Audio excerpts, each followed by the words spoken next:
في عرس فكري وثقافي مميز شهده المركز الثقافي الإسلامي بمدينة غراتس، احتفلت مؤسسة رسالة السلام العالمية بتكريم الفائزين بمسابقة المفكر العربي الكبير الأستاذ علي محمد الشرفاء الحمادي لتدبر القرآن الكريم، وسط حضور رسمي وجماهيري لافت.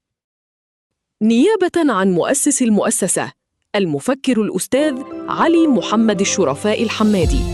قام كل من بهجة العبيدي مدير مكتب مؤسسة رسالة السلام العالمية في النمسا، والمهندس حسام بازينة الأمين العام للمؤسسة، بتسليم الجوائز والتكريمات للفائزين. وقد تميزت هذه النسخة من المسابقة بخصوصية تنظيمية وفكرية فريدة تجسدت في النقاط التالية: بلغ إجمالي المكرمين 10 فائزين من دولتين، تم تقسيمهم بالتساوي بواقع 5 فائزين من المسلمين المقيمين في النمسا و5 فائزين من دولة البوسنة والهرسك.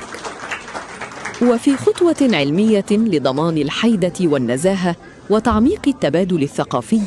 تولى تقييم أبحاث المتسابقين المقدمة من النمسا متخصصون وأكاديميون من البوسنة، بينما تولى تقييم الأبحاث والمشاركات المقدمة من البوسنة متخصصون من النمسا. جرت أعمال التحكيم والتقييم بالكامل تحت الإشراف المباشر والدقيق لإدارة المركز الثقافي الإسلامي بمدينة غراتس، أكبر مركز ثقافي إسلامي بالنمسا. وأعرب الحاضرون وإدارة المركز عن بالغ تقديرهم لهذه المبادرة التي لاقت تفاعلاً كبيراً من النشء والشباب، مؤكدين أن مسابقة التدبر التي يرعاها المفكر علي محمد الشرفاء الحمادي